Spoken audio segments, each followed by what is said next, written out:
I sometimes wonder how things would have unfolded if my father hadn't passed away that spring morning. I was only 6, but the memory is as vivid as yesterday. Dad was making pancakes, his Sunday specialty, shaping them into funny faces that always cracked me up. Mom was setting the table, humming a tune I can no longer recall. "Lily, princess, come help your old man flip these masterpieces," Dad called out, wielding his spatula like a magic wand. I leapt from the couch, leaving my beloved stuffed bunny behind, and raced to the kitchen. That's when it happened. The spatula clattered to the floor and Dad clutched his chest, his face contorted in agony. Everything after that is a blur. Ambulance sirens, hospital corridors, and Mom's heartbreaking sobs. Just like that, my father was gone, leaving behind a house that felt too large, too silent. Mom didn't grieve for long. She met Richard at a support group for widowed parents. He seemed nice, tall, with kind eyes and a gentle smile that faintly reminded me of Dad. Within a year, they were married, and he moved in. I was still adjusting to a new father figure when Mom dropped another bombshell. She was pregnant. Her face radiated excitement as she announced I was going to be a big sister. Tommy was born when I was 8, and that's when everything shifted. That's when Mom quit her teaching job. "Tommy needs me," she'd say whenever anyone questioned her decision. "These early years are crucial for a child's development," she'd add.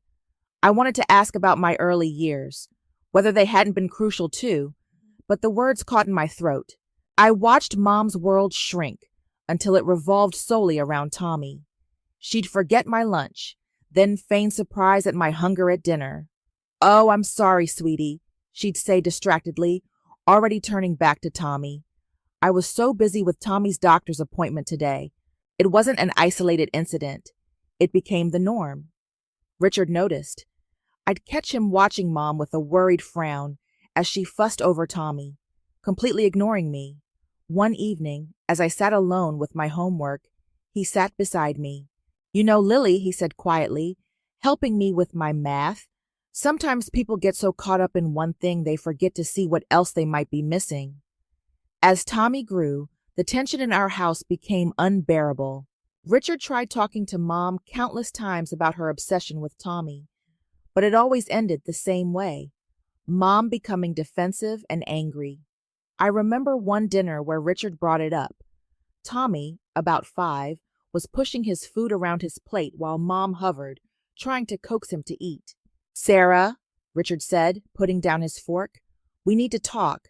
You can't keep hovering like this. He needs to learn independence." Mom's face hardened. "What are you saying? That I'm a bad mother?" "That's not what I meant, and you know it," Richard replied calmly. "But you've got 2 kids here, not 1, and a husband, by the way." I pretended to be engrossed in my mashed potatoes, but I hung on every word. "Tommy needs me," Mom snapped. "He's still so young. I was young too," I mumbled, unheard. The situation reached a breaking point when Richard suggested Little League for Tommy. I was on the stairs, supposedly doing homework, when I overheard their kitchen argument. "Absolutely not." Mom's voice was shrill. "Do you know how dangerous baseball is? He could get hit, twist his ankle." "Sarah," Richard countered, "he needs to experience life. You can't protect him from everything." But Mom wouldn't budge. Instead, she enrolled Tommy in art classes. I remember Tommy's sullen face as he listlessly dragged his brush across the paper while other kids actually tried to learn. He quit after 3 sessions, and Mom blamed the teacher for not understanding her son's creative spirit. Meanwhile, Richard started spending more time with me. Perhaps it was his way of balancing Mom's behavior, or maybe he simply saw a child who needed support. He took me to karate 3 times a week, sitting through every session, cheering louder than any other parent when I earned my belts. But while I thrived under Richard's attention, Tommy became increasingly difficult. His room was a disaster, and Mom would turn to me with that dreaded look. "Lily, be a dear and clean Tommy's room." She didn't ask, she told. One day, Richard found out about this arrangement. "She's not his maid, Sarah," he protested. He needs to learn to clean up after himself. That's when Mom burst into tears, unleashing her ultimate weapon. I knew it. You love her more than your own son. How can you treat Tommy this way? I watched Richard's face fall, the fight draining from his eyes. He looked at me apologetically, then raised his hands in surrender. Fine, he said quietly, walking away. After that, he stopped arguing with Mom about Tommy, but the look he gave me spoke volumes. He hadn't given up on me, even if he had on them. My strained relationship with Mom offered little solace, but sometimes small comforts are all we have. High school graduation was bittersweet. In my cap and gown, I spotted Richard beaming with pride. Mom was there too, but glued to her phone, likely texting Tommy's babysitter. That evening, Richard called me to his study. I've been saving, he said, producing a folder overflowing with college brochures. You can go anywhere you want, Lily. The sky's the limit. Before I could respond, Mom barged in. You can't be serious, she exclaimed. That money should be saved for Tommy's future. He'll need it more. Richard's face hardened, a familiar expression during these clashes. This is non-negotiable, Sarah. I've already made my decision. I chose Marshall University in West Virginia. Far enough for a fresh start, but close enough for occasional visits. College was exactly what I needed. For the first time, I felt free from the shadow of being the less favored child. I called home weekly, but mostly spoke with Richard. Mom was always too busy with Tommy. Your brother's going through a rough patch, Richard explained one call, his voice weary. He's hanging out with the wrong crowd. I tried getting him involved in after-school programs, but your mother— Let me guess, I interrupted. She said you were being too hard on him? Exactly, he sighed. Called me a tyrant for suggesting he needed structure. My visits home lessened as Tommy's behavior worsened. When I did go, he barely acknowledged me, holed up in his room with video games. The few times I glimpsed him, he looked pale and angry, eyes glued to screens. After graduation, I landed a job at Deloitte's consulting division. I stayed in West Virginia, building my career while watching my brother's self-imposed isolation from afar. During a rare visit, I tried to reach out. Tommy, want to grab lunch? My treat. The only response was the sound of gunfire from his game. Mom, passing in the hallway, shrugged. He's not feeling social today. Very stressed, you know.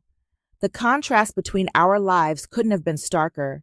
I pursued my goals, while Tommy chased virtual achievements, fueled by Mom's endless excuses. Richard's disappointed face said it all, but even he had largely given up trying to intervene. By 27, I'd saved enough for a down payment on my own place, a one-bedroom apartment, but it was mine. The day I got the keys, I couldn't stop smiling. Years of saving, brown bag lunches, and foregoing designer clothes had finally paid off. You all have to see it, I announced during my weekly call. Housewarming party next Saturday. I'll cook dinner. Richard, I'm even making your favorite lasagna. Wouldn't miss it for the world, kiddo, Richard replied warmly. Mom's voice cut in. Oh, honey, I don't think we can make it. Tommy has plans that day. What kind of plans? I asked, skepticism evident. Very important ones, Mom vaguely replied, the sound of Tommy's video game blasting in the background. Only Richard came to the housewarming. He brought a potted plant and wine. Your mother sends her love, he said, though we both knew it was a lie. Over dinner, Richard explained the situation at home. Tommy, now 20, hadn't gone to college and spent his days gaming or with his drinking buddies. Richard had tried to help, offering him a position at his construction company. Everyone needs to start somewhere, Richard explained, twirling pasta. But Sarah? He shook his head. Sarah said it would be beneath him. Can you believe that? Tommy was too intelligent for manual labor, I muttered. Too intelligent to work, but not too intelligent to mooch off his parents. Richard gave me a sad smile. I keep trying, Lily. God knows I keep trying. That was our last real conversation. 2 years later, the call came that changed everything. Richard had collapsed at work, a massive heart attack, just like my father. By the time I reached the hospital, he was gone. The funeral was surreal. Mom put on a dramatic display, sobbing and telling everyone what a wonderful husband Richard had been. "We were so happy," she wailed. "How will we manage without him?" I watched her performance with disgust and pity. Her tears weren't for Richard. They were for herself. I saw the calculation behind her grief-stricken facade. Richard had been the sole provider. Without his income, how would she maintain Tommy's lifestyle? Tommy didn't even bother with a proper suit. He showed up at Richard's funeral in rumpled khakis and a worn polo shirt. He spent most of the service staring at his phone while Mom made excuses for his behavior. "He's processing his grief in his own way," she claimed. Standing there at Richard's grave, I couldn't help but notice the grim repetition of history. Another father figure, another heart attack, another funeral. Only this time, I was old enough to see clearly. Mom's tears were more about her finances than her broken heart. A year after Richard's death, I'd largely lost contact with Mom and Tommy. What little I knew came from Aunt Linda's sporadic calls. "They're getting by on Richard's savings," she'd said. "Your mom sold his Chevy last month. The tools from his workshop went before that." I tried not to care. I really did. But when Mom's number flashed on my phone one Tuesday evening, my heart still skipped a beat. "Lily," her voice was thinner than I remembered, "I need you to come home. Please." Something in her tone made me book a flight for the next day. Pulling up to the old house, I barely recognized it. The once pristine lawn, meticulously maintained by Richard, was choked with weeds. Paint peeled from the window frames. A shutter hung askew. The house wasn't the only thing that had deteriorated. Mom opened the door, and I had to stifle a gasp. The vibrant woman I remembered had been replaced by someone who looked 20 years older. Deep wrinkles etched her face. Her perfectly styled hair revealed stark gray roots. "Come in," she said, leading me into the living room. The house smelled musty. Dirty dishes piled in the sink. A fine layer of dust coated everything. This was the woman who used to make me rewash plates for even a tiny water spot. "Mom, what's going on?" I asked, sinking onto the couch. A spring jabbed into my thigh, another thing Richard would have fixed instantly. She broke down immediately. "We're running out of money, Lily. My pension barely covers utilities, and the savings, they're almost gone. What about Tommy? Is he contributing?" Mom's face contorted in a mix of embarrassment and defensiveness. "He's looking for work. It's not his fault. These employers, they just don't understand him. The last place wanted him to start at 8 a.m. You know Tommy's not a morning person. And the one before that expected manual labor. With his intelligence." My jaw tightened. "Mom, at his age, with no experience, he can't be picky." "You don't understand," she interrupted, her voice rising to that familiar pitch that always preceded a Tommy defense. Then, abruptly, her tone shifted. "Lily, we need your help. We won't survive without it. I hate to ask, but you're doing so well. I knew what was coming." Part of me wanted to refuse, to remind her of all the times she'd chosen Tommy over me. But looking at her worn face, trembling hands, and desperate eyes, I couldn't. "How much do you need?" When she said $1,500 a month, I nearly choked. That was a significant portion of my salary, but I nodded. "Where's Tommy now?" I asked, already regretting my decision as I prepared to leave. "Oh, he's at a job interview," Mom brightened. "A very promising position with a tech company." Through the window, I saw Tommy's bedroom light on, the familiar flicker of his computer screen. Some things never change. True to my word, I set up an automatic $1,500 monthly transfer to Mom's account. Each time I saw that deduction, I told myself it was the right thing to do, even if it meant postponing my own plans for a larger apartment or a new car. I started visiting more often, though each visit felt like stepping into a time capsule. Tommy was always there, glued to his computer screen or sprawled on the couch with a beer. "How's the job search going?" I'd ask. He'd snap, "Mind your own business," or grunt and turn up the volume on his game. During the holidays, I couldn't bear the state of the living room. Peeling wallpaper, a water stain on the ceiling that would have driven Richard crazy. I used my Christmas bonus to hire contractors to repair it. When Mom sprained her ankle in February, I called to check on her. "Oh, it's not so bad," she said, though I heard the pain in her voice. "Is Tommy helping you?" "He's busy with some online interviews. I hired a home health aide.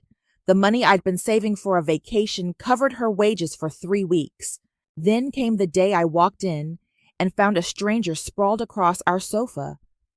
She looked like she'd stepped out of a reality TV show. Fake nails, heavy makeup, and revealing clothes. She scrolled through her phone, surrounded by empty chip bags and soda cans. "Who are you?" I asked, though I already suspected the answer. Tommy emerged from his room. "This is Candy," he announced, "my fiancée. She lives here now." Candy didn't look up, just popped her gum loudly. I watched in disbelief as she reached into the grocery bag Candy helped herself to the gourmet cookies I'd brought for Mom. "Nice to meet you too," I muttered under my breath. Later, I called Mom to get her perspective. "Oh, Lily, she sounded more animated than I'd heard her in months. Isn't it wonderful? Tommy's finally settling down. Candy's been such a good influence. He hasn't been out drinking with those awful friends in weeks." That's because she's drinking all my imported beer at home, I thought, recalling the empty bottles in the recycling bin, but I remained silent.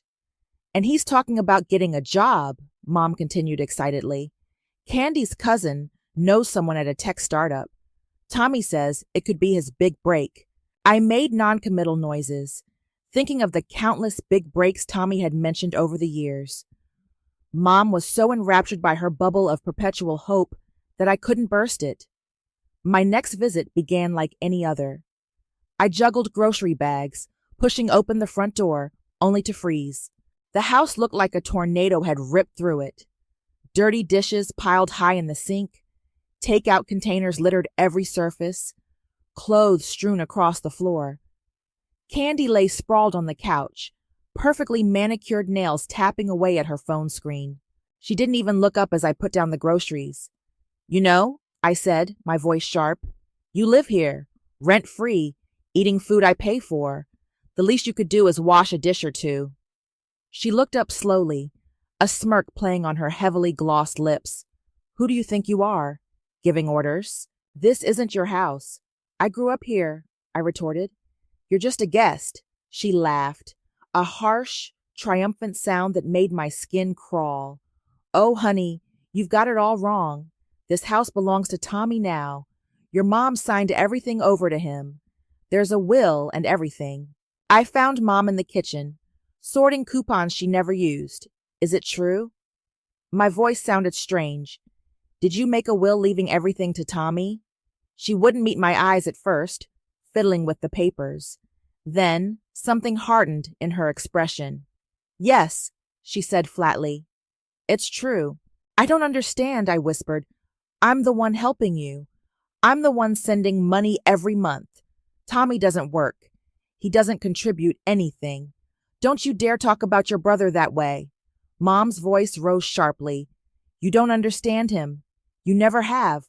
"Understand what? That he's a parasite, perfectly content to live off my money while his girlfriend trashes our home?" "Oh, stop being so dramatic." Mom's face twisted into something unrecognizable. "You want to know the truth? I never loved you the way I love Tommy. He's better than you in every way that matters. And I don't want to see you here anymore."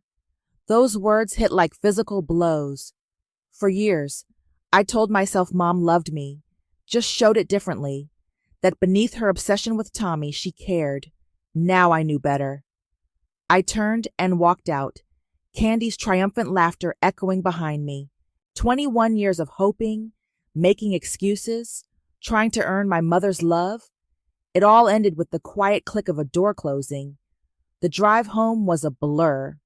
I don't remember the 4-hour trip, climbing the stairs to my apartment, or even sitting down on my couch.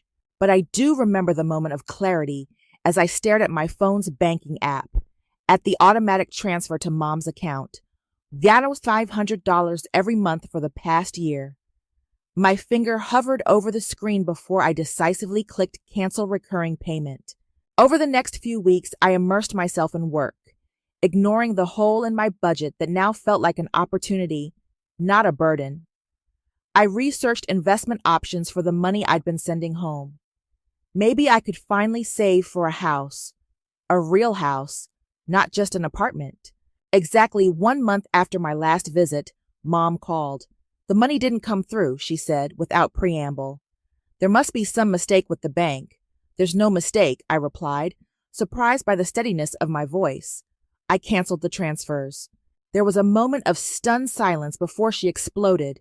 You what? How dare you? After everything I've done for you. I actually laughed. Everything you've done for me? Like what? Forgetting my existence? Forcing me to be Tommy's maid? Telling me you never loved me? That's different. She used her familiar Tommy defense voice. You know I was upset, but you can't just stop helping us. We're counting on that money. Tommy and Candy are planning a vacation to Cancun. They need a vacation. Tommy needs a vacation from what? Exactly?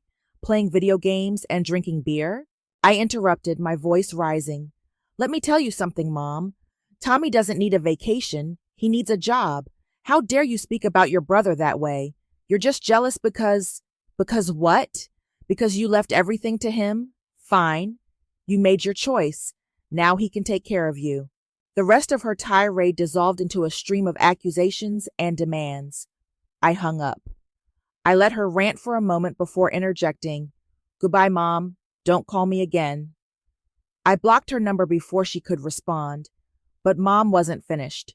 Over the next few weeks, messages flooded in from every conceivable platform. Facebook messages detailing her financial struggles, Instagram comments denouncing me as a terrible daughter, emails recounting her supposed sacrifices, most of which I couldn't recall. Tommy joined the barrage, sending aggressive texts about how I was destroying the family and that Mom was crying because of me. He demanded I resume the payments. I blocked him too, but not before replying, Here's a crazy idea. Try getting a job. Even Candy attempted contact, via LinkedIn of all places, with a lengthy message about my supposed cruelty and Tommy's delicate emotional state. I had to admire her creativity. 6 months have passed. I don't know how they're doing, and for the first time in my life, I feel no guilt. Perhaps they finally realized Tommy needs to support himself. Maybe they're still waiting for me to capitulate and resume the payments. Maybe they found a new target for their manipulations. The truth is, I don't need to know. What I do know is that the $1,500 I used to send them monthly is now going towards a down payment on my own house. I sleep better now, no longer jolted awake by angry messages or guilt trips. I know Richard would be proud of me for finally standing up for myself. The other day, I drove past a construction site with a now hiring sign.